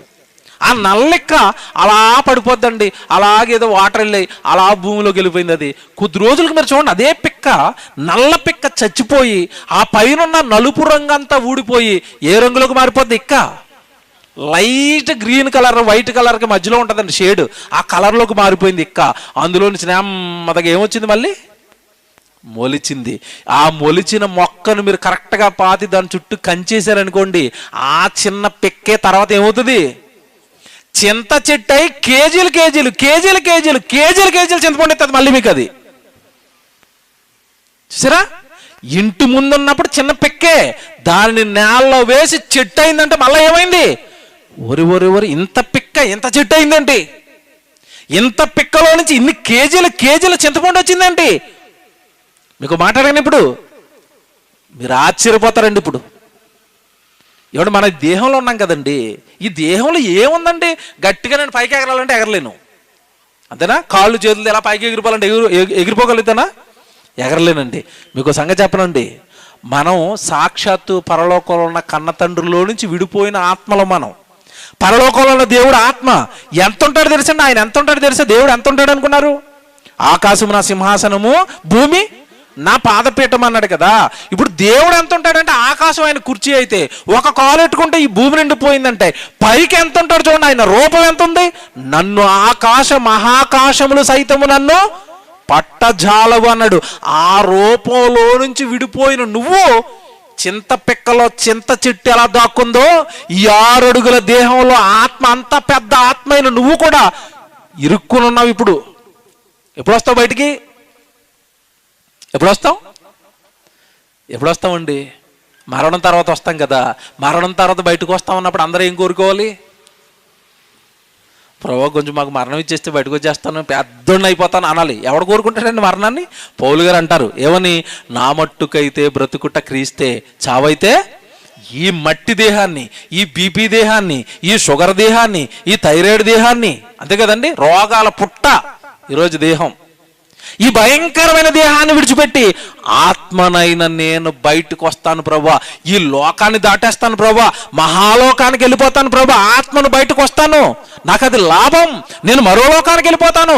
అక్కడ భయంకరమైన ఏమండి ఈ రోజు భూమి మీద ఉన్నట్టుగా ఏమండి ఈ భయంకరమైన కష్టాలు, రోగాలు, బాధలు, ఇరుకులు, ఇబ్బందులు ఇవేవి లేని పరదైసుకు నేను వెళ్ళిపోతాను. అది నాకు లాభం. కనుక నాకేం కావాలి? మరణంతో నాకేమన్నాడు? లాభం. అక్కడ యేసు ప్రభువు ఏమంటున్నాడు? ఇప్పుడేం చూస్తారు గ్రీసు దేశపు జ్ఞానులు? మరణం తర్వాత ఉంది అసలు ప్రపంచం, మరణం తర్వాత ఉంది అసలు జీవితం. గోధుమ గింజ చూడండి, భూమిలో పడింది, మొలకెత్తింది, పెద్ద చెట్టు అయింది, బస్తాల బస్తాల గోధుమలు ఎలాగైతే ఇచ్చిందో, నేను కూడా మహిమ పొందుతాను మరణం తర్వాత. ఇక మరణం తర్వాత నేను తిరిగి లేచిన తర్వాత, మహిమా శరీరాన్ని ధరించుకున్న తర్వాత అసలు నన్ను ఈ ప్రకృతి బంధించలేదు. బంధించిందా? యేసు తిరిగి లేచిన తర్వాత ఎన్ని చేశాడో మీకు తెలియదు కదండి. బైబిల్ చదువుకుంటే అర్థమైపోద్ది. ఎవడ శిష్యులందరూ ఒక గదిలో కూర్చొని, గదులు గట్టిగా ఏమంటే తలుపులు గడియలు పెట్టుకుని ప్రార్థన చేసుకుంటున్నారు. సడన్గా వాళ్ళ మధ్యలో నిలబడ్డాడు. వీళ్ళు ఆశ్చర్యపోయారు. వేసిన గడియలు వేసినట్టే ఉన్నా ప్రభా, ఎలాగొచ్చావంటే అంతే అలాగ వచ్చేస్తాను. ఇప్పుడు నాకు ఉన్నది ఏ దేహం? మట్టి దేహం కాదయ్యా. ఇప్పుడు నా ఒంటి మీద ఉన్నది ఏ దేహం? మహిమా శరీరం. అది మీకు వస్తుందా? నాకు వస్తుందా? అందరికీ వస్తుందండి. కానీ అది మీకు కావాలి అంటే భూమి మీద దేవుడిని నమ్మి, దేవుడు బ్రతకమన్నట్టుగా నీతిగా, న్యాయంగా, యథార్థంగా, పవిత్రంగా, పరిశుద్ధంగా ప్రభు కోసం మీ జీవితాలను ఇచ్చి దేవుడి పనిలో మీ బ్రతుకు ముగిస్తే, దేవుడి పనిలో మీ శరీరం ముగిస్తే అప్పుడు వస్తుంది ఆ మహిమా శరీరం. ఇదంతానండి యేసుక్రీస్తుల వారి ప్రసంగాలన్నీ ఇవే. బ్రతుకున్నంత కాలం ఈ ప్రసంగాలు విన్నాడండి దొంగ. విన్నాడు. ఇప్పుడు యేసు ప్రభు పక్కన సిలువ ఎంచుకుంటున్న దొంగ ఏమంటున్నాడు చూడండి ఒక్కసారి. లూకాసు వార్త 24వ అధ్యాయానికి రండి. లూకాసు వార్త 23వ అధ్యాయానికి అండి. లూకాసు వార్త 23వ అధ్యాయం అండి. 23వ అధ్యాయము 40వ వచనం చదువుదాం. అయితే రెండవ వాడు వానిని గద్దించి, అంటే మొదటి దొంగని గద్దించాడు. ఇంకేంట్రా నువ్వు చచ్చిపోయే ముందు కూడా ఈ లోకాశాలు చావలేదా నీకు? మొదటోడు ఏమంటున్నాడు? పైన చూడండి. వ్రేలాడబడిన నేరస్తుల్లో ఒకడు ఆయనను దూషించుచు, నీవు క్రీస్తువు కదా, నిన్ను నువ్వు రక్షించుకొనుము, మమ్మను కూడా రక్షించుము. నువ్వు క్రీస్తుని అన్నావు కదా, భూమి మీద ఉండగా చాలా ప్రసంగాలు చేసావు కదా, మమ్మల్ని సిలువలోంచి దింపేయచ్చు కదా అంటున్నాడు మొదటోడు. వాడికి ఏం అర్థం అవ్వలేదు. ఇప్పుడు చూడండి రెండో వాడు ఏమంటున్నాడు 40లో. అయితే రెండవ వాడు వానిని గద్దించి, నీవు అదే శిక్షా విధిలో ఉన్నావు గనక దేవునికి భయపడవా? మనకైతే ఇది న్యాయమే, మనము చేసిన వాటికి తగిన ఫలము పొందుచున్నాము గాని ఈయన ఏ తప్పిదమును చేయలేదని చెప్పి దొంగోడు, రెండో దొంగోడు ఎంత మంచోడు చూడండి. ఇప్పుడు చూడండి 42లో. ఆయనను చూచి యేసు, నీవు నీ రాజ్యములోనికి వచ్చినప్పుడు, పరలోక రాజ్యం ఉందన్నావు కదా, ఆ రాజ్యంలోనికి మరలా రెండవ రాకల్లో నువ్వు వస్తానన్నావు కదా, ఆ రెండవ రాకల్లోనికి నువ్వు వచ్చినప్పుడు నన్ను జ్ఞాపకము చేసుకొనుము, చనిపోయిన తర్వాత బ్రతుకు కోసం నన్ను జ్ఞాపకం చేసుకొనుము, చనిపోయిన తర్వాత నాకు బ్రతుకివ్వు. ఇప్పుడు యేసుప్రభు చూడండి ఎంత మంచి మాటలు మాట్లాడాడు 43లో. అందుకు ఆయన వానితో, నేడు నీవు నాతో కూడా పరదైసులో ఉంటావు. జాగ్రత్తగా వినాలి, ఇది దొంగతో ఏమంటున్నాడు? నేడు నీవు నాతో కూడా పరదైసు. ఇక్కడ ఒక మాట అడుగుతాను మిమ్మల్ని. ఇప్పుడు యేసుప్రభు దేహము శిలువ మీదే ఉంది, ఇటుపక్క దొంగ దేహము శిలువ మీదే ఉంది, ఇటు మారిపోయిన దొంగ దేహము కూడా శిలువ మీదే ఉంది. కానీ యేసు అంటున్నాడు, నేడు నీవు నాతో కూడా ఎక్కడికి వచ్చేస్తావు అంటే దేహాలను విడిచిపెట్టిన తర్వాత మారిన వాళ్ళందరూ ఎక్కడికి వెళ్తున్నారు? ఇప్పుడు పరదేశికి వెళ్తున్నారా? మారిపోయి దేవుడి కోసం బ్రతికితే మనం కూడా ఎక్కడికి వెళ్తాం చెప్పండి? ఇప్పుడు పరదేశుకు. అంటే మరణం తర్వాత జీవితం ఉందా? ఉంది. మరణం తర్వాత జీవితం పెద్దదా? చాలా పెద్దదండి. మీకు మాట అడుగుతానండి, మనం భూమి మీద ఎంతకాలం ఉంటాం చెప్పండి? 60, 70, అధిక బలం ఉంటే 80. కోటీశ్వరుడు ఎంతకాలం ఉంటాడు? డబ్బులు లేనోడు ఎంతకాలం ఉంటాడు? చదువుకున్నోడు ఎంతకాలం ఉంటాడు? చదువు లేనోడు ఎంతకాలం ఉంటాడు? ఎవడైనా ఉండేది ఎంతకాలం చెప్పండి? 60, 70, 80. తర్వాత ఏంటి జీవితం? మీకు మాట్లాడుతాను, ఈ జీవితకాలం ఏదైతే ఉందో 60, 70 ఏళ్ళ జీవితం ఏదైతే ఉందోనండి, ఇది చాలా చిన్నదండి. చచ్చిపోయిన తర్వాత వచ్చే జీవితమే చాలా పెద్దది. ఇప్పుడు ఇక్కడ భూమిలో పడి చచ్చిపోయింది కదండి, ఎన్ని రోజులు చచ్చి ఉంది అది? గట్టిగా 5 రోజులు, 6 రోజులు, 10 రోజులు. 10 రోజుల తర్వాత ఏమైపోయింది? అది బయటకు వచ్చేసింది. ఏం చావది? జయించుకుని వచ్చేసాను అంటుంది మొక్క. నువ్వు నేను జయించుకుని మరలా పరదేశికి వెళ్ళాలి కదా. మీ తండ్రి, మీ దేవుడు మీకోసం ఎదురు చూస్తున్నాడు కదా. మీరు పాపాలు మానేమన్నాడు కదా, నేరాలు మానేమన్నాడు కదా. బాప్తిస్మాలు తీసుకోండి, గుడికి వెళ్ళండి, చక్కగా నన్ను ఆరాధించండి, వాక్యాలు వినండి, వాక్యాన్ని నేర్చుకోండి, వాక్యాన్ని ప్రకటించండి, వాక్యాన్ని ప్రకటిస్తున్న దైవజనులకు సహకారులుగా ఉండండి. మీరు దేవుడి పని చేయండి. ఈ దేవుడి పని చేస్తే మీకు మరణం గనక వస్తే, ఇదిగో సిలువలో దొంగకు మరణం వచ్చింది. యేసు అంటున్నాడు, నువ్వు మారిపోయావు గనక, నువ్వు నా రాజ్యంలో ఉండాలనుకుంటున్నావు గనక, చచ్చిపోయిన తర్వాత జీవితాన్ని కోరుకుంటున్నావు గనక, నేడు నీవు నాతో కూడా ఎక్కడికి వస్తావు? పరదేశికి. యేసు ప్రభు దొంగను పరదేశికి తీసుకెళ్ళిపోయాడండి. దొంగ శరీరం ఎక్కడుంది చెప్పండి? శరీరం ఎక్కడుంది? సిలువలోనే ఎలాడుతుంది. యేసు దేహం ఎక్కడుంది? సిలువలోనే ఉంది. కానీ వాళ్ళ ఆత్మలు ఎక్కడికి వెళ్ళిపోయాయి? పరదేశికి వెళ్ళిపోయాయి. ఆ పరదేశిలో ఉండే జీవితమే పెద్దదండి. హేబేలు మొదలుకొని నీతిమంతులైన వాళ్ళందరూ కూడా ఇప్పటికీ మరణించి అదే పరదేశిలోనికి వెళ్ళిపోయారు. ఎక్కడ హేబేలు, ఎక్కడ ఆదాము, ఎక్కడ అబ్రహాం గారు, ఎక్కడ ఇస్సాకు, ఎక్కడ యాకోబు, వీళ్ళందరూ చనిపోయారని మనం అనుకుంటున్నాం. యేసు అంటున్నాడు వాళ్ళ గురించి యోహాను సువార్త 8వ అధ్యాయంలో, వాళ్ళు చనిపోలేదు, వాళ్ళు సజీవులు, వాళ్ళు పునరుత్థానం ఉంది, చనిపోయిన తర్వాత జీవితం ఉంది. వాళ్ళు భక్తులు గనక సేఫ్గా ఉన్నారు వాళ్ళ పరదేశంలో. మీరు కూడా వాళ్ళలా బ్రతికితే వాళ్ళున్న లోకానికి వస్తారు. మరణం తర్వాత జీవితం ఉంది. మీకు తెలియదు కదా, ఇంకో సందర్భాన్ని జ్ఞాపకం చేస్తాను, ఖచ్చితంగా చెప్పాలి అది. ఎందుకంటే ఇప్పుడు మీకు 1 వే చూపించాను. ఏంటి 1 వే అంటే, చచ్చిపోయిన తర్వాత నీతిమంతులు చక్కగా పరదేశికి వెళ్తున్నారు, ఇది నేర్చుకున్నారు. ఒకవేళ మనం దేవుడి కొరకు బ్రతికి చనిపోకపోతే, పాపంలోనే కనుక చచ్చిపోతే, దేవుడి కోసం బ్రతకకుండా చచ్చిపోతే, మన పాపపు జీవితాన్ని విడిచిపెట్టకపోతే ఏం జరుగుతుందో కూడా చెప్పాలి. లూకాసు వార్తలో మీకు ధనవంతుడు, లాజరు కనపడతారు. మీరు చాలాసార్లు చదువుంటారు అది. ఈ ధనవంతుడు, లాజరు. ధనవంతుడు ఎలా ఉన్నాడట? తింటున్నాడట, త్రాగుతున్నాడట, సుఖించాడట, ధనం అంటున్నాడు, ఆస్తి అంటున్నాడు, సంపద అంటున్నాడు. అసలు వాడికి చచ్చిపోయిన తర్వాత జీవితం గురించి బెంగ లేకుండా బ్రతికేసాడండి. వాళ్ళ ఇంటి వాకటే ఉన్నాడండి లాజరు. భక్తిపరుడు, దేవుడిని నమ్మాడు, తినడానికి తిండి లేదు. ఏమంటే ధనవంతుడిని కాస్త తిండి పెట్టమని అర్థిస్తున్నాడు.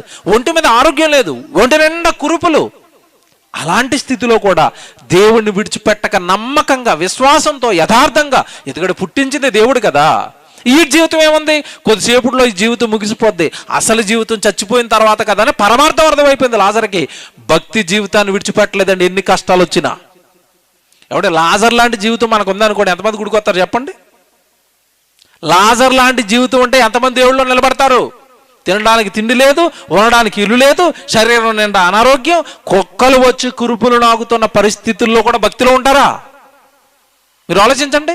ఇప్పుడున్న భక్తి ఏంటంటే, ఏదైనా చిన్న శ్రమ వచ్చేసరికి గుడికి రారుగా, కనపడరుగా.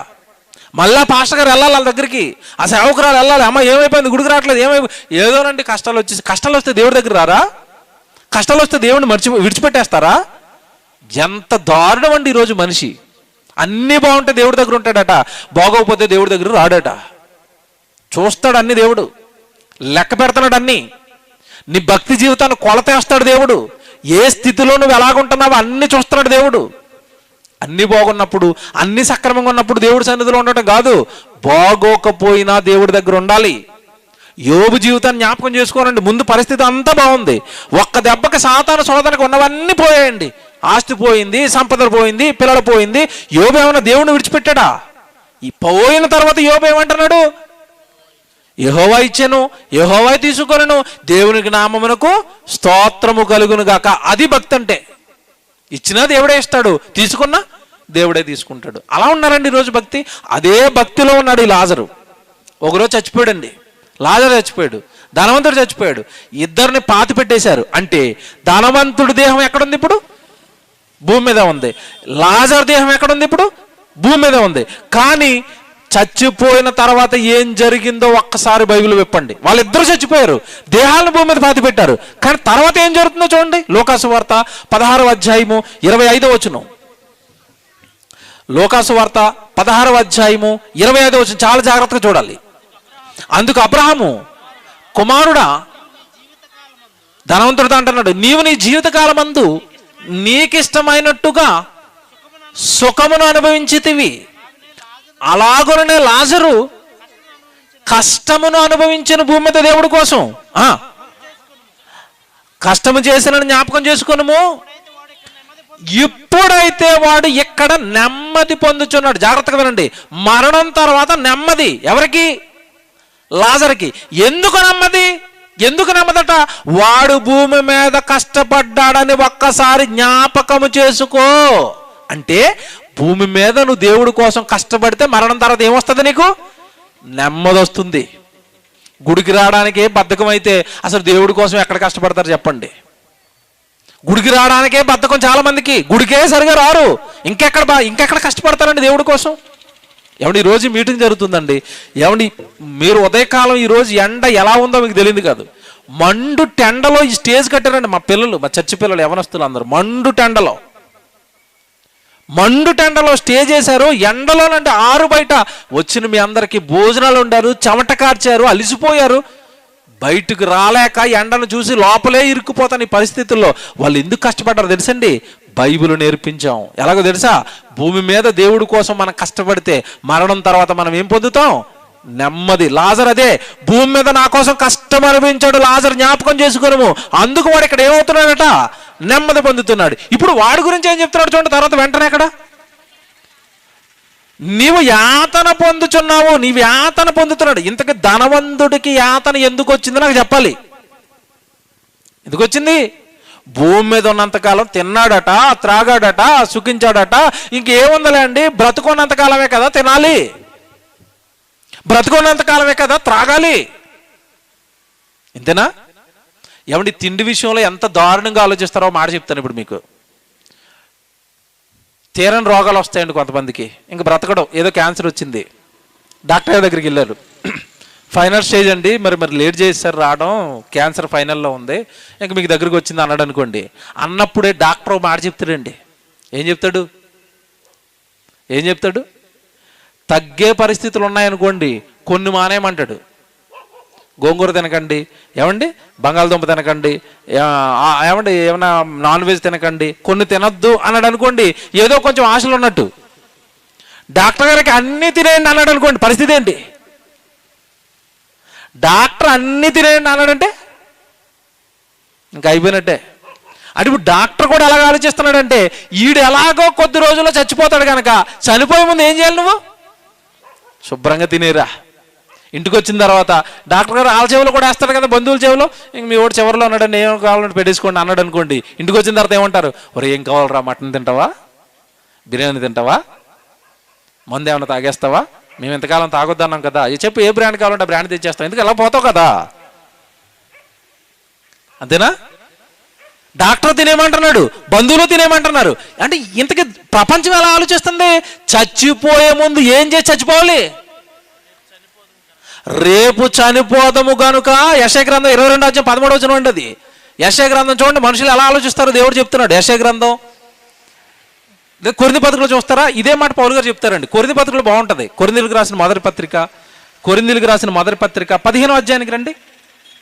కొరింథీయులకు రాసిన మొదటి పత్రిక 15వ అధ్యాయము 32 చూడండి. 32 కొరింథీయులకు రాసిన మొదటి పత్రిక 15వ అధ్యాయము 32వ వచనం. మనుష్య రీతిగా నేను ఎఫెసులో మృగములతో పోరాడిన ఎడల నాకు లాభమేమి, మృతులు లేపబడని ఎడల. చూసారా ఎలా మాట్లాడుతున్నాడు? మృతులు లేపబడని ఎడల, చచ్చిపోయిన తర్వాత జీవితం లేకపోతే నేనెందుకు ఎఫెసులో మృగాలతో పోరాడతాను, నేనెందుకు నా ఆస్తి అంతా వదిలేస్తాను, నేనెందుకు గ్రామాన్ని వెళ్ళి సువార్త చెప్తాను, నేనెందుకు యేసుక్రీస్తుల వారి కోసం దెబ్బలు తింటాను, నేనెందుకు జైలు పాలైపోతాను, నేనెందుకు నా జీవితాన్ని నాశనం చేసుకుంటాను, చనిపోయిన తర్వాత బ్రతుకుంది గనక కష్టపడుతున్నాను. నేను అమాయకుడిని కాదు, పౌలునైన నేను వివాహం వద్దు అనుకున్నాను, పిల్లలు వద్దు అనుకున్నాను, సుఖాలు కోరుకోలేదు, సంతోషాలు కోరుకోలేదు, ఆస్తులు కోరుకోలేదు, ఏమీ కోరుకోకుండా సర్వం ఏమంటే విడిచిపెట్టి ప్రభు కోసం అష్ట కష్టాలు పడుతున్నాను. నేను దేనికోసం అనుకుంటున్నారు? చనిపోయిన తర్వాత బ్రతుకుంది, భూమి మీద దేవుడి కోసం కష్టపడితేనే ఆ బ్రతుకు దక్కుతుంది. చూడండి ఎంత బాగా చెప్తున్నాడు చూడండి. ఎఫెసులో నేను మృగములతో పోరాడిన ఎడల నాకు లాభమేమి, మృతులు లేపబడని ఎడల రేపు చనిపోదము గనుక తిందము త్రాగుదము. చూసారా, రేపు ఎలాగో చచ్చిపోతాం కనుక ఏం చేయాలట? తిందాము త్రాగుదాము. డాక్టర్ గారు తినమంటున్నాడు, ఇందుకు వచ్చిన బంధువులు కూడా తినమంటున్నారు. ఇలా అందరినీ కలిపి దేవుడు ఏమంటారో తెలిసి ఇప్పుడు తిందము, రేపు చనిపోదము గనక తిందము త్రాగుదము. 33లో స్టార్టింగ్లో ఏమన్నా చూడండి అక్కడ, మోసపోకుడి. అంటే తిందాం త్రాగుదాం, తిని తాగి చచ్చిపోదాం అనుకునే వాళ్ళందరూ ఏమైపోతున్నారట? ఆ మోసాన్ని తెరిపించడానికే ఈ సభ. మోసపోతున్నారు. తినాలి తినాలి తినాలి. ఏమండి ఈరోజు ఏం వారం? మంగళవారం కదా. ఏమండి ఈ మంగళవారం ఇలా కాస్త రోడ్డు మీదకి వెళ్ళి ఇలా తిరగగానే ఇక్కడ ఏం జరుగుతుంది? మూల మీద ఏంటది? మార్కెట్. చేపలు, పీతలు, రొయ్యలు, టమాటాలు, అబ్బబ్బబ్బబ్బా, తిండి తిండి. చాలా మంది అండి మార్కెట్ ఉంటే సభకు కూడా రారట. అంటే మాకు బెండకాయలు దొండకాయలు ఉంటే దేవుడు కూడా అవసరం లేదు, యేసుప్రభువు అవసరం లేదు. మాకు బెండకాయలు దొండకాయలు చాలు, అంతేనా? గోంగూర టమాటాలు ఉంటే చాలు, బతికేస్తాం, యేసుప్రభువు అవసరం లేదు.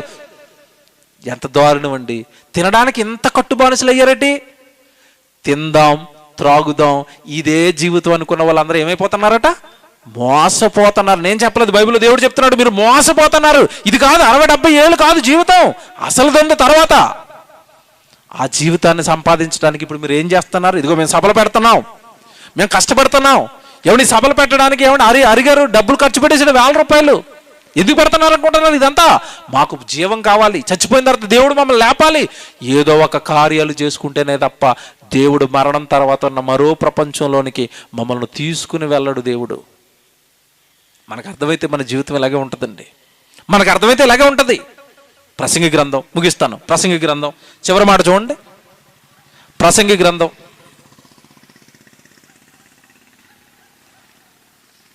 9వ అధ్యాయము 10వ వచనం చూడండి. ప్రసంగి గ్రంథం 9వ అధ్యాయము 10వ వచనం చదువుతున్నారు. చేయుటకు నీ చేతికి వచ్చిన ఏ పనైనా సరే, దేవుడి పనిని విడిచిపెట్టుకోకండి.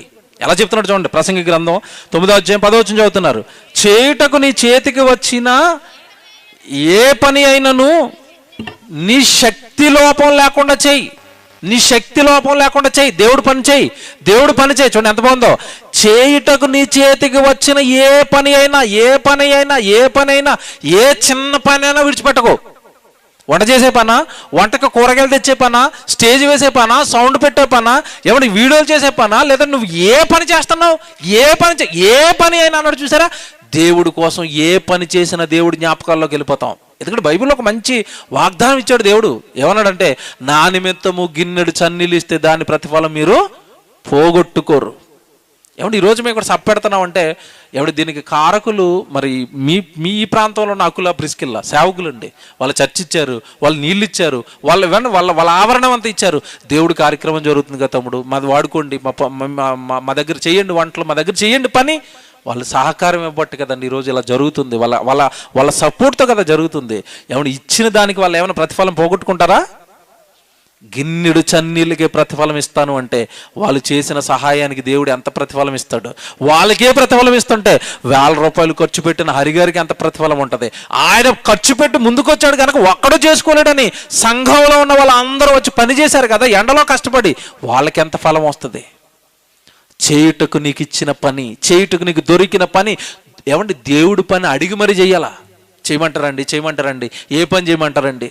లోకంలో అడుక్కోవట్లేదు ఉద్యోగాలు, ఇంటర్వ్యూకి వెళ్ళి బతిమాలటం లేదు, బాబ్బా మీరు లేకపోతే మాకు బతుకులేదండి, ఉద్యోగం ఇచ్చేయండి అని అక్కడ అడుక్కుంటారు. దేవుడి పని ఎందుకంటే అడగరు. అడిగెందుకు చేయరండి? 10 సార్లు చెప్పాలి దేవుడి పని, రండి రండి రండి. తెలియట్లేదు మీకు ఏం పోగొట్టుకుంటున్నారు. చేయుటకు నీ చేతికి వచ్చిన ఏ పని అయినను నీ శక్తి లోపము లేకుండా చేయము. నీవు పోవు పాతాళమందు, అక్కడ చూడండి ఎంత బాగా రాశాడు, నీవు పోవు పాతాళమందు అంటే నెక్స్ట్ మన టార్గెట్, మన డెస్టినేషన్, మన గమ్యం ఏది ఇప్పుడు? పాతాళమా? నీవు పోవు పాతాళమందు పని అయినను, ఉపాయమైనను, తెలివి అయినను, జ్ఞానమైనను ఏమీ లేవు. ఏమున్నాయి? ఎక్కడున్నాయి? నీకు తెలివిచ్చే వాక్యం ఇక్కడే ఉంది, నీకు జ్ఞానం ఇచ్చే వాక్యం ఇక్కడే ఉంది, నీకు దేవుడి పని ఇక్కడే దొరుకుతుంది. నీవు పోవు పాతాళమందు అంటే మనిషి మరణం తర్వాత ఎక్కడికి వెళ్తున్నాడు? ఇందాక పేపర్ వాళ్ళు రాశారు కదా, ఈ 4 కానరాల లోకాలకు వెళ్ళిపోయారు. లోకాలు కాదు, లోకం ఒకటే. ఏ లోకం అది? అంటే చచ్చిపోయిన వాళ్ళందరూ ఏ లోకానికి వెళ్తారు ఇప్పుడు? పాతాళ లోకానికి వెళుతున్నారు. అంటే చచ్చిపోయిన తర్వాత బ్రతుకు ఉందా? ఉంది. చావు తర్వాత మరో ప్రపంచం ఉందా? ఉంది. దేవుడు జ్ఞాపకం చేస్తా అంటున్నాడు, భూమి మీద నా కోసం ఏదైనా పని చేసుకునే భాగ్యం దొరికితే చేసుకుని అయినా నీవు పోయే పాతాళంలో ఏమి లేదు, పనేమి లేదు. అక్కడ దేవుడి పని ఏం దొరకదు నీకు. దేవుడి పని దొరికేది నువ్వు బ్రతుకున్నంత కాలమే. దేవుడి పని దొరికేది నువ్వు ఈ జీవితంలో ఉన్నంత కాలమే. దేవుడి పని దొరికేది ఇదిగో ఈ ప్రాణంతో ఉన్నంత కాలమే, ఆరోగ్యంతో ఉన్నంత కాలమే, యవ్వనంలో ఉన్నంత కాలమే దేవుడి పని చేయగలుగుతావు. ఒకవేళ వృద్ధాప్యం దగ్గరకు వచ్చిన తర్వాత నువ్వేమైనా చెయ్యాలనుకున్నా దేవుడి కోసం చేయలేవు. కానీ దేవుడు పనిచేసే కాలం ఏది చెప్పండి? యవ్వన కాలం, శరీరంలో బలం ఉన్న కాలం, శరీరంలో ఆరోగ్యం ఉన్న కాలం. దేవుడు పని చేయండి. నీవు పోయే పాతాళంలో పని లేదు, ఏమీ లేదట. దేవుని పిల్లలారా, వారు శ్రేయస్సు కలిగి తమ దినము గడుపుదురు, ఒక్క క్షణంలోనే వారు పాతాళానికి వెళ్ళిపోతారు. మీకు తెలియదు కదా, చాలా రెఫరెన్స్లు పాతాళం గురించి ఉన్నాయి. కనుక దేవుని పిల్లలారా, మరణం తర్వాత బ్రతుకు, మరణం తర్వాత జీవితం. లాజరు జీవితం నెమ్మది పొందుతున్నాడట, ధనవంతుడి జీవితం ఏమైపోతుందట? యాతన పడుతుంది. ఎందుకయ్యా ఈ యాతన పడే స్థలానికి నేను వచ్చానంటే అబ్రహాం అంటున్నాడు, నీవు నీ జీవితకాలం ఏం చేసావు? దేవుడి పని లేదు అసలు. నీ జీవితకాలం అంతా కూడా సుఖపడ్డానికి వాడేసావు కనుక అయిపోయింది నీ జీవితం, యాతన పొందుతున్నావు అన్నాడు. కనుక దేవుని పిల్లలారా, ఈ జీవితం మరణం తర్వాత ఉన్న జీవితం కోసమే ఈ జీవితాన్ని భద్రం చేసుకోవాలి. తప్పులు చేయకండి, నేరాలు చేయకండి, పాపాలు చేయకండి, దేవుడి పనులు వదులుకోకండి, దేవుడి సన్నిధిని వదులుకోకండి, దేవుడి వాక్యం వదులుకోకండి, మందిరాన్ని వదులుకోకండి. ఏమీ వదులుకోకుండా బ్రతుకున్నంత కాలం దేవా దేవా దేవా దేవా అనుకుంటూ బ్రతికితే మరణం తర్వాత మరో ప్రపంచంలోనికి మనం అందరం వెళ్ళిపోతాం. మారిపోయాడు భూమి మీద ఉండ కదా, ఏమండి నేరస్తుడు, దొంగ పరదేశికి వెళ్ళిపోయాడు. ఇదిగో ఇక్కడ చూడండి, లాజర్ పరదేశికి వెళ్ళాడు, ధనవంతుడు మాత్రం ఎక్కడికి వెళ్ళాడు? యాతన పొందే స్థలానికి వెళ్ళాడు. మీరు నేను ఎక్కడికి వెళతాం? మన బ్రతుకు ఎలా ఉంది? దేవుడికి నచ్చిన బ్రతికేనా? దేవుడికి ఇష్టమైన బ్రతికేనా? ఒక్కసారి మన జీవితాన్ని ఒక్కసారి ఈరోజు విన్న ప్రసంగం ముందు ఒక్కసారి మీ జీవితాన్ని పెట్టి పరీక్షించుకోండి. భయం వేస్తుంది. నేను తప్పు చేస్తున్నాను మీకు అర్థమైపోద్ది. నేను చేస్తున్న తప్పే. ఖచ్చితంగా మరణం నన్ను పలకరిస్తే నా బ్రతుకు ఏమైపోతుందో అన్న భయం వస్తుంది. ఎందుకంటే ఈరోజు పరిస్థితి ఎలా ఉందంటేనండి, హార్ట్ అటాక్లు అండి, చిన్న చిన్న పిల్లలు గుండెలు ఆగిపోతున్నాయి. మీకు తెలియదు కాదు కదా, వార్తలు చూస్తుంటే ఎంత భయం వేస్తుందండి. ఎవరికి ఏ టైంలో మరణం వస్తుందో తెలియట్లేదు. ప్రమాదాల్లో చచ్చిపోతున్నారు, గుండాకి చచ్చిపోతున్నారు, ఆరోగ్యం పాడైపోయి చచ్చిపోతున్నారు, అన్ని బాగున్నా చచ్చిపోతున్నారు. చావు పలకరిస్తే మరో ప్రపంచం గురించి భూమి మీద ఉండగా నీ ప్రణాళిక ఏంటి? మరణం తర్వాత జీవితం గురించి అసలు ఏం ఆలోచిస్తున్నావు? ఇవేమీ తెలియకుండా భూమి మీద తింటాను, త్రాగుతాను, ఏదో ఉన్నంతకాలం ఎవడు సుఖంగా అనుభవించేస్తానంటే మరణం తర్వాత వెళ్ళిపోతావు కాలిపోవడానికి, నిత్యాగ్ని దండనకు. జ్ఞాపకం పెట్టుకొని భయంతో భక్తితో దేవుడి సన్నిధిలో మీ జీవితాలను పెట్టుకోనండి. పాపానికి దూరంగా దేవుడి సేవకు, దేవుడి పనికి దగ్గరగా మీ జీవితాలను వాడుకోండి.